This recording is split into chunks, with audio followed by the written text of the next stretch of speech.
Hello everybody and welcome back to Gaming on Caffeine. My name is Isaac and welcome to part 1 of my mod spotlight on the Fusion Warfare mod by Team Monumental for Minecraft 1.7.10. This is a brand new mod. It came out a few days ago now, I think about 5 at the time of making this video. I'm going to split this up into 2 sections. This is kind of like a tech/war mod. The first video, the one you're watching right now, is going to focus on the ore generation, the power generation, and some of the machines that you can make in this mod to use that power. And then the second video, which will be coming out in about a day or so, I'll put a link on screen and in the description when that video goes live, so you can click that if you're watching this in the future and that video is already up to go watch that. And I'll put an annotation at the end of the video if you get to the end and then want to watch the next one. But that one's going to focus more on the missile side of things, with things like weapons, armor, turrets, and stuff like that. So that'll be the second part. The first part that we're going to do today is going to focus on this stuff that we see here. So the first thing I'm going to talk about is ore generation. There are 3 new ores added by the Fusion Warfare mod. The first one is this guy over here, the infused crystal ore. This one just drops this infused crystal, the infused catalyst ore, which drops infused catalyst, and the infused azurite ore, which drops the azurite crystal. Each one of these will drop one of their respective crystals each time that you break them, and these crystals can be used to make a bunch of different stuff within the mod. Now, before I go any further, I did forget to mention, I'm not going to go through any recipes within this. I do recommend you install NEI, so you can go ahead and look up the recipes for anything you want to make throughout the mod. Not going to go through recipes, because recipes are subject to change. This is a brand new mod. I believe it is in beta, so things may change quite frequently. Energy values and recipes and stuff like that will probably change constantly as the mod develops. I'm not going to go through stuff like that. NEI is a good place to start. I'll put a link to that and all of its requirements in the description. This mod, by the way, also does not require any of the mods to run.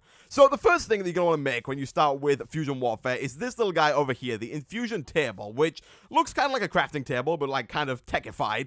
And if we look in here, this thing is used to make a bunch of stuff within the mod. Now, unfortunately, although I've just been pimping NEI, the infusion table doesn't seem to have any NEI support. So, for example, steel is a very important part of this mod. This is steel over here, and the default way that you make steel, this is probably the only recipe we're going to show, is by smelting steel mixture, which is made by combining iron and coal together. You need iron and 3 coal gives you 2 steel mixture. However, if you were to look in the infusion table and click this little question mark, you will see that you can make 1 steel ingot using 1 coal, 1 iron, and then a little bit of power. Now, there are also a bunch of other recipes throughout this thing. Like I said, unfortunately, some of these don't show up, like the alternate recipe for steel doesn't show up in NEI. That might be fixed in the future, but it's just a little gripe that I have for now. But if you're going to make something, make sure you look in here first to see if there's like an easier way you can make it. And a lot of stuff like these little guys over here, the advanced infused crystal, I'm pretty sure you can only make within the infusion table here. So this is going to be the first thing you want to make, mainly just to get steel a lot easier and a lot cheaper, because steel is, like I said, the fundamental block of this mod, and pretty much everything you were going to make requires steel. And then also a bunch of these other things like these basic chips, advanced chips, and hyper chips are all required to make some of the other machines and stuff like that you're going to need for later on down the line. Next up on the list is the power generation itself. So the most simple way to generate power is with this little guy here, the aqua generator. And this pretty much does exactly what you would expect it to do. Let me get like a little bit of a hole going here. Basically, stick this down somewhere and then surround it with water, and you will start to produce some power. So if we look in here, boom. This thing produces power extremely slowly. It produces 4 energy. Now, it's not in, like, I think it's in redstone flux, but don't quote me on that. I haven't checked, and it's just like abstract power units for now. So right now it produces 4 power per every 2 seconds, so basically 2 power a second, but for some reason all of the energy generation systems in this mod work every 2 seconds as opposed to every second. So this thing by default will generate 4 power every 2 seconds if it is fully surrounded by water. If you go ahead and put it down whilst it's raining, so if we go ahead and toggle downfall and make it rain, it will start to generate, and let me turn the sound down real quick as well. If it's raining, it will go ahead and generate 8 power every 2 seconds. You get 112, 120, it'll jump to 128 in the next 2 seconds. So now it's producing 4 redstone flux per second instead of the traditional, it's producing 8 every 2 seconds as opposed to 4 every 2 seconds, which is now 4 every second as opposed to 2 every 2 seconds. It's basically doubling the amount of power that it generates whilst it's raining, which is pretty nice. I'm going to go ahead and turn rain off because the rain is horrible. And that's the basic form of power generation. This thing is really easy to make, but also produces like a really, really small amount of power. So it's not really a great thing to go with for the long term. The next one, however, is actually pretty good. So the next generator we have on the list here is the geothermal generator. And as you can probably guess, this works in a very similar way to the way that the aqua generator works, but instead of with water, it works with lava. And this one is a surprisingly high magnitude better than the first one. I believe this one produces 30 or 40? 110, is it going to go up to 140 or 150? 150. So this thing produces 40 energy every 2 seconds, which is 20 energy every second, which makes it significantly better, pretty much 10 times better than the aqua generator. And it doesn't use up any of this lava, it's just surrounded by lava. So this thing is a much better investment. However, it is significantly more expensive compared to this guy, which is basically just stone, iron, and water. Very easy to make, bit more expensive to make, but a bit better for the long-term power generation. Next on the list is the solar panel. This one is probably familiar to anyone who's ever played with the tech mod ever, and this thing basically will generate power based on the sun. Now, this one doesn't have a set number of redstone flux it generates per tick, I don't think. I'm assuming that it's gonna change as time goes on. If we go ahead and set time to, like, if we set it to nighttime, it's obviously not going to produce any power during the night. And then if we were to go and set it to, say, 6,000, we'll say to 0, which is like the very start of the day, this thing produces, actually no, okay, so I was wrong. This thing is going to produce 15 hours of a tick when the sun is out. Usually the way solar panels work is they'll produce more when the sun is directly above them. Not this one. This one will produce 15 power every 2 seconds, constantly, just forever. And another cool thing about these is that when you're going to go ahead and pull power from them, they don't form a multi-block, so they do all have their individual power, like, limits or power cells, like, storage inside of them, but I'm fairly certain that you can pull out of all of them at once like this, so having that connected up will pull out of all of these, and we'll get to transferring power in just a second. Next on the list is the wind turbine. That is this guy over here, and again, anyone who's ever played with any of the tech mod ever kind of knows what a wind turbine does, so by default, it looks like this. As soon as you put it down, it will get itself a turbine, like so, but you'll notice that it's not spinning. And if I go ahead and press F3 and show you our Y coordinates right now, we are at Y71, and this does not work. If you put it on the one above it, we are now at Y72, and it doesn't work. Y73, Y74, Y75, and it actually starts to work. So anything above Y75, so we put it up here, it'll work. If I put it down like here, it won't. Here, it won't, but then again, above, it will. Now they're all producing power. These things only work above Y level 75, so you're going to want to make sure that they're a little bit higher up. And then this one is going to go ahead and produce 30 redstone flux per tick. I think this one works better in an ocean biome, if I'm not mistaken. So if you were to put these in ocean biomes, I think they do produce 40 redstone flux per tick, as opposed to the, sorry, not per tick, 30 energy units every 2 seconds, because that's a really confusing way of doing it.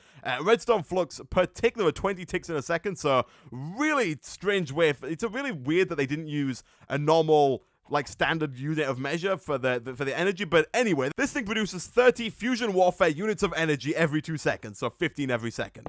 That's that, and then that is all of the power generation systems that are kind of contained within one block. There are some reactors that we're going to look into towards the end of the episode, but they're a lot more complicated and have some really strange, unique requirements in order for them to work. So we'll get to those right at the end. Now, in order to actually use power, you need these guys over here, the network controllers. So for instance, if we were to look over here, one of these items that uses power is, of course, the energetic furnace. Every tech mod has a furnace, but if we were to do something like this and just hook the solar panel up straight to the furnace via the network cable, by the way, there's only one kind of network cable. There's no, like, higher tiers or lower tiers of cable. It's just one cable for all the network and all the energy. You will see that there is no energy being transferred into the energetic furnace. That is because all of your power transferring has to be done through one of these network controllers. So, if we were to go ahead and say grab ourselves a basic network controller and plunk this down right there and then stick the furnace in front of it, the power will now be transferred from the solar generator into the basic network controller and then through into the energetic furnace, which I might as well talk about now is basically just a furnace. If I was to go ahead and grab some iron ore like this and then kind of throw it into our furnace, it's going to go ahead and smelt it. Now, this is also a good time to point out that there are overclockers in the game. These overclocking chips, which you can put into pretty much any machine. Most machines can take 10 chips, a few can take 5, and some can take 15 as a maximum number of chips. You can also put them in here to make them transfer power faster, because this thing does only transfer power at a certain rate. If you put overclockers in it, it will transfer the power faster. And then there are also other tiers. There is the advanced tier and the hyper tier. All the kind of machines and all the drops and all the armor and everything in this mod is based on three tiers. There is all basic, advanced, and then hyper. In that order, basic being the least, like, effective, then advanced being second, and hyper being the best. And basically, all these do is if you got a hyper one, it will transfer the energy really, really fast, as opposed to the basic one, which does it kind of at an average speed. And if I was to grab some more iron ore here and kind of show you the difference between throwing it in with no overclockers and throwing it in with 10, you will see that it's significantly faster when we have 10 overclockers in there as opposed to 1. So that's the furnace, and then is there something I missed over here? Oh, there is. There are these two over here. There is the energy receiver and the energy transmitter. These are both really cool. I like these. So these are basically for sending power wirelessly about places. So, for instance, if we had this guy here, the basic network controller, you do still need that, by the way, to transfer things to the receiver and the transmitter, and we had our furnace, let's say, like here. What we could do, and these are going to come in really useful for the reactors. You're probably definitely going to want to make these for the reactors that I show you later on in today's episode. But if we were to put the transmitter down here, because obviously the power is being generated by the solar panels and being sent through to here, and now it's being stored in the transmitter, we can then go ahead and stick the receiver down over here. And I'm going to quickly turn off NEI by pressing O there, so these disappear. You can see, if we look in here, it says, if we look in this one over here, it says, no receiver found, receiver not found. And what we need to do now is we need to go ahead and grab ourselves, and NEI is not on, so I'm going to have to go through to here. We need to find ourselves a location linker, and once we've got one of these, we simply shift right-click on the receiver, shift right-click on the transmitter, and the linked receiver has been found. The power is now being sent over to here, and the power is now being transferred if we have a thingamajig. If we have ourselves a basic network controller, which you do need at both sides here. You need one there, and then a controller, the furnace next to it. There we go. The energy is now being transferred from those solar panels over there through the transmitter to the receiver and then into here. You can also put overclockers in the transmitter down here to make it transmit power faster if you so wish. You cannot put them in the receiver. They will just receive however fast the transmitter is sending. And that is pretty much it for the power generation section, excluding the reactors that we will talk about later. Onto some of the machines and some of the things that you can use your power for. There are actually some really cool ones. And again, I've kind of left one or two of them out because I think they go well with the war side of the mod, which we're going to cover in the next episode. The first one here is the ore enricher, which is actually a really surprisingly good block. Now, usually in mods like this, if we look at things like Ender IO, Thermal Expansion Mechanism, any mod like that has some kind of audible link system, you usually put your ores into the ore enricher, and it will double them into 2 dusts. You then smelt them in the furnace, and you get 2 ingots. However, that's not the case in Fusion Warfare. In Fusion Warfare, it's done a little bit differently. So if we were to go ahead and throw down our ore enricher, and then grab ourselves some iron ore, or some gold ore would also work, and we put the gold ore straight in there. Again, you can put overclockers in if you'd like. This turns it straight into 2 ingots, so you don't even need the furnace, which I think is really cool, because it means that you don't have to go and set up some complex system where things go through your enricher and then through the smeltery, but it also makes the furnace a little less useful. You can still use it for things like cooking beef, cooking pork, and all that kind of stuff, but it's not required for your ore processing needs. You can just turn 1 ore into 2 ingots using the ore enricher, which is kind of cool. Next on the list is another cool one. This is the mining unit, which again is kind of the quarry of the pack. And this one works pretty well as well. If we put this down right about there, it will do, it's like, again, like I said, as always, it's going to get power, and it's going to work if we give it a redstone signal by default. But if we were to put some overclockers in it, it will go a little bit faster. Turn it on. This is the default speed. It does pick up the actual ores as opposed to picking up, like, the coal. It doesn't break them like you would expect it to do. It picks them up, so you have to break those yourself. But if we put some overclockers in here, uses more power, but it goes really, really fast. This thing has a radius of 10 blocks, so it will go 1, 2, 3, 4, 5, 6, 7, 8, 9, 10 blocks out this way, and it'll kind of do like a square like that and kind of do an area that's a 10-block radius, so it'll kind of do like round here, if you will. And it does a pretty big area. It does it pretty fast, and you can see we're getting a lot of stuff. It kind of goes through, scans the area, and just pulls out the ores. And as you can see, it doesn't actually... We needed only 4 solar panels, and this thing's doing pretty well, going fairly fast. Although it is kind of slowing down now because we have so many overclockers in there and not that many solar panels. But it's a really cool little unique mining system that is maybe a little bit overpowered. It's pretty fast for what it does. We got 35 iron real quick there. And considering we can just take that and then plonk it into an ore enricher like that, we get like double the amount of, we get double the ores straight away. It's a little bit powerful. These overclockers are expensive though, bear that in mind. These are pretty expensive to make, and all of these infused steel and basic chips and stuff do need to be made in the infusion table over there. And then finally, the last block before we get onto the beacons is the EXP fabricator. This guy over here, you can probably guess what this does. If we were to go ahead and stick this down right about here next to the network controller again, this one basically allows you to get experience. So if we were to go into survival mode real quick, you can see we have 1 level. Now, this is not to be confused with levels. You can see that it says 30, 60, and 90 experience, not 30, 60, and 90 levels. So if we were to go ahead and click add 30 experience, we need 900 energy in total. Not quite there yet. Once we get to 900 energy, which should happen very soon. Actually, let's just go ahead and like kind of jump back into creative real quick and just hook up like these guys to the system. I mean, this guy's not really going to do much, but this guy might. There we go. Okay, and then back into survival mode. If we're looking here now, it's getting more power. So if we click add 30 XP, it takes us up to level 3. And then if we did it again, it would take us up a little bit more. And of course, due to the way that the Minecraft levels work, the higher the level you get, the less it's going to do. So you can see that it took us up 2 levels by using 30 experience. If we did it again, it took us up 1. If we do it again, we don't have enough. If we wait a little while until we get 1002 energy, which is a really oddly specific number, it's going to take us up a little bit more. But obviously, the further up you get in the system, the less levels you're going to get. And what? We need 300 more energy? It's telling us how much more energy we need, not like how much we need in total. So if we wait until it gets to about 1,700, boom, we got a few more levels. So that's how the EXP fabricator works. You can do 90. I think 90 requires about 4,000 energy per total. And then these ones will be, of course, lower because they are lower amounts of experience. And then finally, we're going to go back into daytime so you guys can see what's going on. We have these 2 beacons, which are actually really, really cool. So this one over here is the anti-mob beacon, which, as you may have guessed, is anti-mob and stops mobs from getting anywhere near you. So let's go ahead and stick that down like that. I would like a better source of power, actually. Let's just throw down like a bunch more of these solar panels. I think this should allow them to all connect up. I don't think we have to have a wire coming from each of them. That should like transfer the power pretty quickly straight through to this thing, which is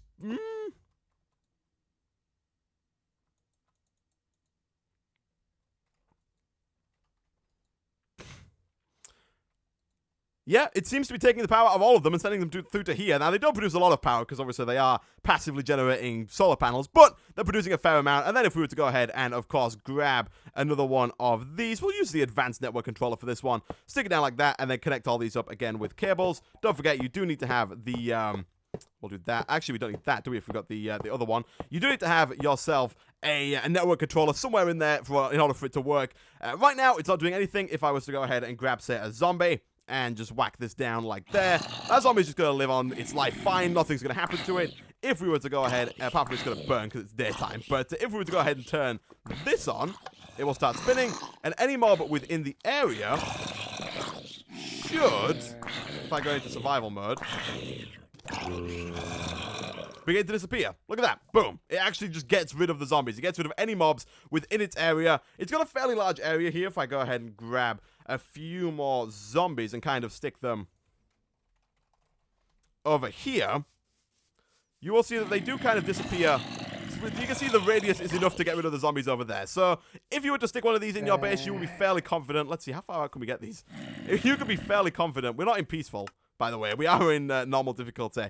You can be fairly confident that the mobs are not going to be able to come near you. That seems to be fine. And then at a certain point, they will walk within the radius of the anti-mob beacon, and it will disappear. So it's about, this is like the radius. So, let me go to survival mode, creative mode. This is like the radius. Imagine this, but circular around that turret. That is the radius of the mob turret. And then finally, the last machine that we have here before we go and look at the reactors is this little guy, the player healing beacon. As you may guess, this thing does it works in a similar way to the other beacon, but it basically heals the player. So, again, actually, we're going to need some zombies just to kind of demonstrate me taking damage. And then if we grab a lever to activate it, like so, boom, Boom, it's on, it's spinning. We will go into survival mode. The mobs will no longer despawn because they're here, but you will see that if we are close to the beacon, our health goes back up fairly quickly. You can see we're gaining hearts. Now, you would normally gain hearts even if you were, even if we didn't have one of these, but because we have one, it's not got a lot of power in it, so it's going a little slower than it sometimes would. And I believe you can put, no, you can't put overclockers in there, but we are getting power. We are getting health back, and this zombie does not stand a chance. There we go. Nice. So if you could, if you were to combine this with your war scenario, having a few of these dotted around your base would be very nice. If people came and raided you, you would start getting healed. There is a team system within the mod as well. We'll talk about that next episode when we talk about the weapons and stuff. But there is a team system where you can put people on different teams and then have turrets only target people on the other team. It's pretty cool.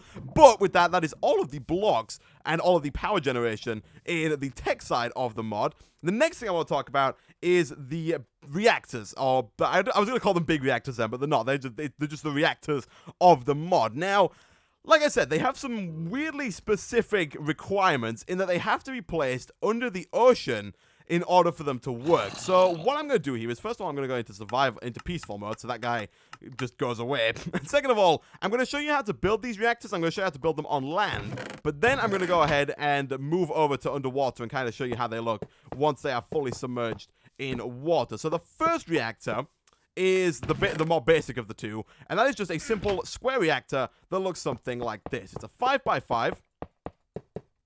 Like so, with the floor being filled completely in with this steel casing, like so. The kind of outline of the whole thing also being made of steel casing. You're then going to fill those inner walls with the steel glass. Is it called steel glass? It's called reinforced glass. We're going to fill in the middle sections with reinforced glass, like so.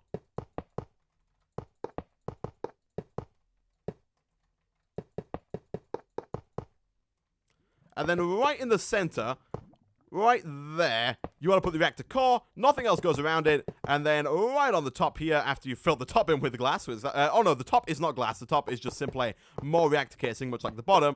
And then right on the top, you're going to put a reactor cooling unit. And that is the entirety of this reactor. That's what this looks like. You can see if we right-click it, like so, we now have a reactor. If I was to break it, we can't. Oh, we can right-click it. No, we can't. We can't right-click it anymore. That was just a bit of a delay. If we put the block back and wait a second, we can right-click it, and this is what the reactor looks like.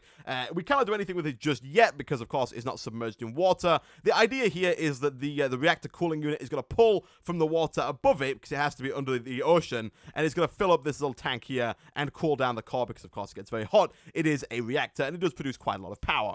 So that's the first one, and that's the most basic one that produces less power than the other one, but still quite a bit of power quite consistently. Now, the second one is a little bit harder to make and a little bit more complex in its setup, but does produce more power and it looks kind of cool, if I do say so myself. It looks pretty cool. So let me finish getting rid of this thing over here, and then we're going to move over to our chest. It's made of very similar components. It's mostly made up of steel casing and reinforced glass, but if we look over here, we'll put these back, and we'll take all of these out. So this one is made up of multiple parts. So it's made up of what are known as capsules. So the first capsule we're going to make looks something like this. You want to put one steel down, go one up, and kind of make a shape that looks like this. You're then going to go with some reinforced glass, some more steel casing, some more reinforced glass, like so, some more reinforced casing, and then right on the top, you're going to have a coolant like that. But you also want to have the capsule core right smack bang in the middle, like so, and this is one capsule. That is what one capsule looks like. Now, in order to hook this capsule up to the advanced hydro reactor core, which is the center core of the capsules, you need to build two out from one side, stick it down like so, and that will be one capsule hooked up to the reactor core. You can hook up to four up. Obviously, you can have one coming off this side, like so. You can have one coming off this side, and you can have one coming off this side. Now, if I quickly give myself a splash potion of night vision, what I can do is I can fly out over here, and I'm only using the night vision potion so I can see underwater, and I can show you the pre-built one. I built like 1/4 of one over there, and then this is a fully built one down here. Now, there are some more specific requirements, and I'll kind of show you when we get down here. It is very slow because we are underwater.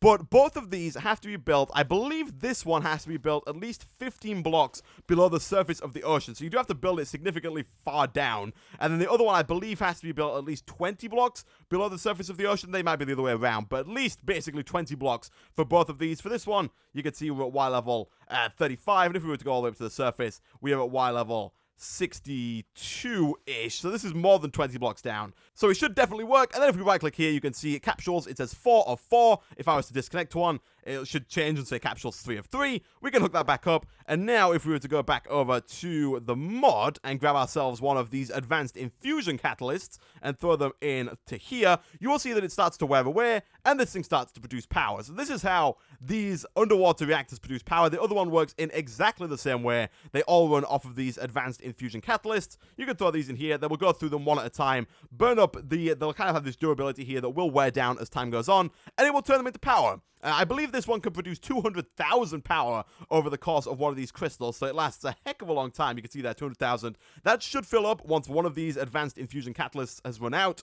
The other one, I believe, can produce 50,000 from one of these as well, so it's a little less efficient. This one, although this one takes more to build and is, I guess, harder to build as well. It's a weird shape, and I don't think there's anywhere in the mod that actually tells you how to make this. You kind of have to just watch a tutorial and know how to make this, so it's a little bit weird, but that's how that works. And like I said, this is definitely where those wireless receivers and transmitters are going to come in useful, because you need them underneath at the bottom of the ocean, which is usually not where people tend to build their bases. But with that, guys, I'm going to end the first part of my Fusion Warfare mod spotlight here. Thanks for watching. If you did enjoy the video, be sure to like, tell me in the comment section what you think of the mod, and I will see you guys next time for part 2, where we will look at the weapons, the tools, and the missiles part of this mod, which is kind of the war side, which is actually really, really cool. I haven't seen anything quite like it since ICBM, which unfortunately hasn't been updated for 1.7.10. But as I said, thanks for watching, and I will see you guys next time.